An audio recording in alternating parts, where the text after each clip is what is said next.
Welcome to fandom. তো চলে এসেছি আজকে আবার একটা ইন্ডিয়ান ফুটবলের আপডেটের ভিডিও নিয়ে। তো অনেক আপডেট রয়েছে ছোটো ছোটো, সেগুলো তো বলবোই। কিছু অলৌকিক ঘটনা, আনএক্সপেক্টেড কিছু জিনিস হয়েছে ইন্ডিয়ান ফুটবলে, সেগুলো নিয়ে অবশ্যই কথা বলবো। কিন্তু তার আগে যারা এখনও অবধি চ্যানেলটা সাবস্ক্রাইব করেনি তো অবশ্যই কিন্তু সাবস্ক্রাইব করে দিও, তার সাথে বেল আইকনটাও ক্লিক করে দিও রেগুলার নোটিফিকেশান পাওয়ার জন্য।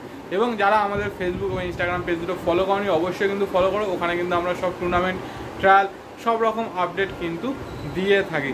তো প্রথমে যেটা বলবো সেটা হচ্ছে বলি যে হালতু ইস্টবেঙ্গল সমর্থক বৃন্দদের তরফ থেকে একটা নতুন গান লঞ্চ করা হচ্ছে ইস্টবেঙ্গল দিবসে। বাঙালের জয়গান বলে তিহাই বলে একটা বাংলা ব্যান্ড রয়েছে, তারা কিন্তু এই গানটা পরিবেশন করছেন এবং গানটার টিজার অলরেডি ওদের ইউটিউব চ্যানেলে পাবলিশ হয়ে গেছে। ডেসক্রিপশানে লিঙ্ক দেওয়া আছে ইউটিউব চ্যানেলটার, তো অবশ্যই গিয়ে গানটা দেখো। আর 1 তারিখে মানে 1 আগস্ট ইস্টবেঙ্গল দিবসের দিন কিন্তু এই গানটা সবার সামনে চলে আসবে, ওদের ইউটিউবেই পাবলিশ হবে। তো অবশ্যই সবাই শুনো, আশা করি ভালো লাগবে।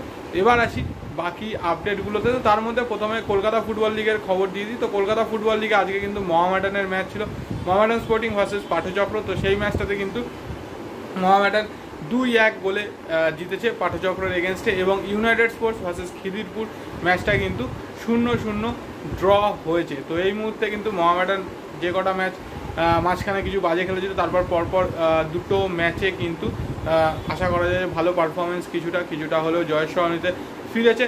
তো সেখান থেকে দেখা যাক যে এই বছরও মোহামেডান টপ 6-এ কোয়ালিফাই করে কিনা কলকাতা ফুটবল লিগের। এবং তার সাথে বলে দিই আর মাত্র একদিন বাদেই কিন্তু শুরু হচ্ছে ডুরান্ড কাপ। তো ডুরান্ড কাপ অনেকেই এখনও জিজ্ঞেস করছো কোথায় দেখাবে।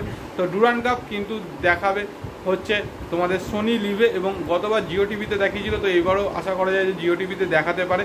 আর টিকিট বুক মাই শোতে কিন্তু অলরেডি ছেড়ে দিয়েছে অনলাইন টিকিট, যারা অনলাইন কালেক্ট করতে যাও অবশ্যই হবে। এবং অফলাইন টিকিট যতদূর জানতে পারছি যে মোহনবাগান ক্লাবের বাইরে যেই বক্স অফিস, মোহামেডানের বাইরে বক্স অফিস এবং ইস্টবেঙ্গল ক্লাবের ওখানে যেই বক্স অফিস, সেখান থেকে কিন্তু দেওয়া হবে। আর ম্যাচ যেতে মোস্ট প্রবাবলি সেটা অনলাইন যারা কাটবে তাদেরকে তো অবশ্যই জানিয়ে দেবে, বা ডুরান্ডের পেজ ফলো করে সেখানে কিন্তু জানিয়ে দেবে ম্যাচ যেতে টিকিটের ব্যবস্থা ওরা কোন জায়গা থেকে রাখবে, স্টেডিয়াম থেকে রাখবে নাকি ক্লাবগুলো থেকে দেবে। তো যারা অনলাইন কাটতে চাও তো অবশ্যই কিন্তু কেটে নাও। এরপরে আসি অন্যান্য আপডেটগুলোতে। তার মধ্যে প্রথমেই বলি যেটা বলছিলাম যে একটা আনএক্সপেক্টেড জিনিস হয়েছে।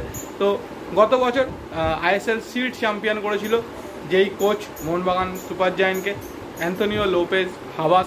তো তিনি কিন্তু বলেন যে আমি আর মোহনবাগানের দায়িত্বে রাখবো না, তার শারীরিক অসুবিধা। কিন্তু হঠাৎ করে আজকেই কিন্তু অ্যানাউন্সমেন্ট হয়েছে কিছুক্ষণ আগে, সেটা হচ্ছে হাবাস কিন্তু আবার ইন্ডিয়াতে ফিরে আসছে এবং কোচ হিসাবেই, সেটা হচ্ছে ইন্টার কাশির কোচ হয়ে। ইন্টার কাশি জানো আই লিগের নতুন কর্পোরেট এন্ট্রি, গত বছর যথেষ্ট ভালো পারফরমেন্স করেছিল। একটা সময় কিন্তু মনে হচ্ছিল যে হয়তো আই লিগ যেতে দাবিদারও, তো সেই টিমেরই কিন্তু দায়িত্ব নিয়েছে হাবাস। তো এটা কিন্তু একটা বিশাল বড় মানে ভালো খবর ইন্ডিয়ান ফুটবলের জন্য। এবং তার সাথে বলে রাখি বাস্তব রায়ের কথা। তো বাস্তব রায়কে কিন্তু এবছরের জন্য ইন্ডিয়ান অ্যাসিস্ট্যান্ট কোচ হিসাবে নিযুক্ত করেছে মোহনবাগান। তো গত বছর রিজার্ভ টিমের দায়িত্বে ছিল বাস্তবদা। তো তারপরে কিন্তু সবাই ভেবেছিল মোহনবাগান তাকে কি করবে, তো সেই জায়গা থেকে কিন্তু বাস্তব রায়কে এবছরের জন্য ইন্ডিয়ান অ্যাসিস্ট্যান্ট কোচ করা হয়েছে আইএসএল টিমের বা মেন টিমের।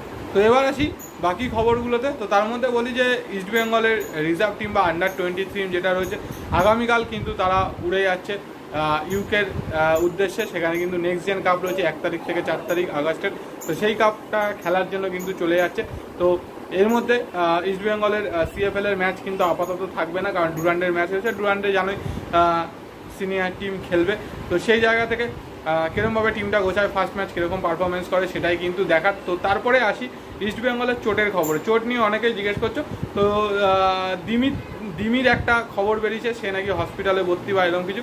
তো বলে রাখি দিমির কোনো রকম কোনো অসুস্থতা বা ডেঙ্গু হয়েছে এরকম একটা খবর উঠেছে, তো এরকম কিন্তু হয়নি। তবে হ্যাঁ, হিজাজি এবং নান্দা কুমারের হালকা একটু চোট আছে। হিজাজির মুখে লেগেছে এবং নান্দা কুমারের একটুখানি অ্যাঙ্কেল স্প্রেন মতো হয়েছে। তো সেটা নিয়ে খুব একটা চিন্তার কিন্তু কিছু নেই। যতদূর আমাদের কাছে খবর, হয়তো ফার্স্ট ম্যাচে এদের দুজনকেই রেস্ট দেওয়া হতে পারে, কারণ ফার্স্ট ম্যাচ খুব একটা টাফ ম্যাচ হবে না। তো সেই জায়গা থেকে ফার্স্ট ম্যাচে হয়তো এদেরকে রেস্ট দেওয়া হতে পারে।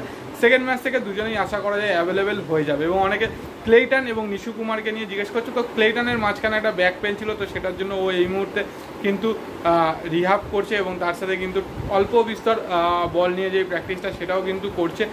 বাট নিশু কুমারের কিন্তু একটা হ্যামস্ট্রিং ইঞ্জুরি হয়েছে। তো যতদূর খবর জানতে পারছি যে নিশু কুমার আগামী 2 মাসের মতো হয়তো বাইরে। তো সেই জায়গা থেকে নিশু কুমার কিন্তু ফিরতে একটু সময় লাগে, যেন হ্যামস্ট্রিং হলে পরে একটু প্লেয়ারদের সময় লাগে মাঠে ফিরতে। তো দেখা যাক নিশু কুমার কতদিনের মধ্যে মাঠে ফেরে। এবং তার সাথে আরেকটা ভালো খবর বলি, সেটা হচ্ছে মোহনবাগান সমর্থকদের জন্য, সেটা হচ্ছে তাদের ডিফেন্সের স্তম্ভ টম অ্যালড্রেট কিন্তু আজকে সকালবেলা কলকাতায় চলে এসছে। তো সেই জায়গা থেকে আশা করা যায় যে কলকাতায় চলে যেহেতু এসছে, তো প্র্যাকটিসও নেমে যাবে খুব তাড়াতাড়ি, কারণ 29 তারিখ কিন্তু ফুল টিম প্রেজেন্টেশন করা হবে মোহনবাগানের তরফ থেকে জানানো হয়েছে সকালবেলা। ওদিনই কিন্তু ফার্স্ট প্র্যাকটিস এবং নিজেদের মাঠে কিন্তু ফুল টিম প্র্যাকটিস করবে। বাকি বিদেশিরাও চলে আসবে আগামী শনিবারের মধ্যে, যতদূর আমাদের কাছে খবর রয়েছে। আর প্রচুর সাপোর্টারও গেছিলো ওকে টম অ্যালড্রেটকে ওয়েলকাম করার জন্য। তো এটা তো একটা বিশাল বড় ব্যাপার। তো দেখা যাক মোহনবাগান টিম নিয়ে কীরকম পারফরমেন্স করে ডুরান্ড কাপে, বা ডুরান্ড কাপে কোন টিমটাকে খেলায়, কারণ 29 তারিখ থেকে অফিসিয়ালি প্র্যাকটিস নামবে। আর ফার্স্ট খেলা হচ্ছে শনিবার দিন। তো আশা করা যায় যে শনিবার দিনের ম্যাচটাতে হয়তো কলকাতা ফুটবল লিগে যেই টিমটা খেলছে সেই টিমটাই হয়তো খেলবে, এবং তার সাথে কিছু সিনিয়র ইন্ডিয়ান প্লেয়ার যেরকম মানবীর লিস্টান বিশাল কেত এরা রয়েছেন, এরা অবশ্যই খেলবে আশা করা যায়। তো এগুলো তো ছিল মোটামুটি ইস্টবেঙ্গল মোহনবাগান কলকাতা ফুটবল নিয়ে খবর আপডেট। এবং ইস্টবেঙ্গলের বিদেশি নিয়ে অনেকে জিজ্ঞেস করছো, তো বলে রাখি যেটা আগের দিনও বলেছি যে ইস্টবেঙ্গলের বিদেশি মোটামুটি চূড়ান্ত হওয়ার পথে।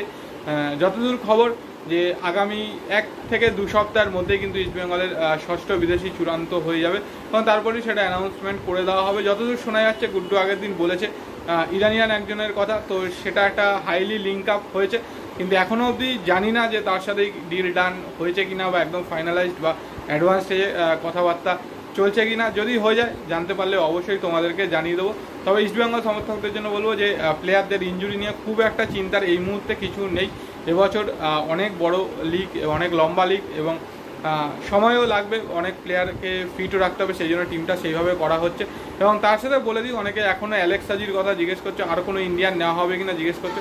তো হায়দ্রাবাদ যতক্ষণ না জানাচ্ছে কিছু, বা হায়দ্রাবাদের তরফ থেকে কিছু স্টেপ নেওয়া হচ্ছে, ততক্ষণ অ্যালেক্স সাজি বা অন্যান্য হায়দ্রাবাদের যেই সমস্ত 11জন প্লেয়ারকে টার্গেটে রয়েছে সেগুলো কিন্তু হবে না।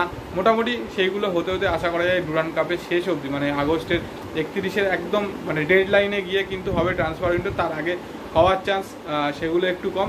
তো দেখা যাক আস্তে আস্তে কীরকমভাবে টিমটা গঠন করে আর নতুন কাকে নিয়ে আসে। আর আনোয়ার আলী, যেটা বলেছি, আনোয়ার আলীরটা কিন্তু 28 তারিখের মধ্যে মোহনবাগান সুপার জায়ান্টকে কিন্তু এআইএফএফ এর প্লেয়ার স্ট্যাটাস কমিটি জানাতে বলেছে তাদের বক্তব্য। তো 28 তারিখের মধ্যে মোহনবাগান জানানোর পরে তারা সেইটা নিয়ে আলোচনা করবে। তো আনোয়ারের মানে ঘটনা বা যা চলছে সেটা সলভ হতে আরও 2 সপ্তাহ মতো লাগবে আশা করাই যায়। তো তারপরেই সিদ্ধান্ত হবে যে আনোয়ার কার, কোথায় খেলবে, কি করবে সেইগুলো নিয়ে। তো ততক্ষণ অবধি ওয়েট করতেই হবে। তো এগুলোই মোটামুটি আপডেট ছিল, যা আপডেট ছিল অবশ্যই তোমাদের সাথে শেয়ার করে। তোমাদের যা বক্তব্য আছে অবশ্যই কমেন্ট সেকশনে করো। যারা এখনও অবধি সাবস্ক্রাইব করেন তো অবশ্যই সাবস্ক্রাইব করতে হবে, ভিডিও ভালো লাইক শেয়ার তো অবশ্যই করবে। যারা ইনস্টাগ্রাম এবং ফেসবুক পেজ দুটো ফলো করনি অবশ্যই ফলো করো। তো চলো আজকের মতো টাটা।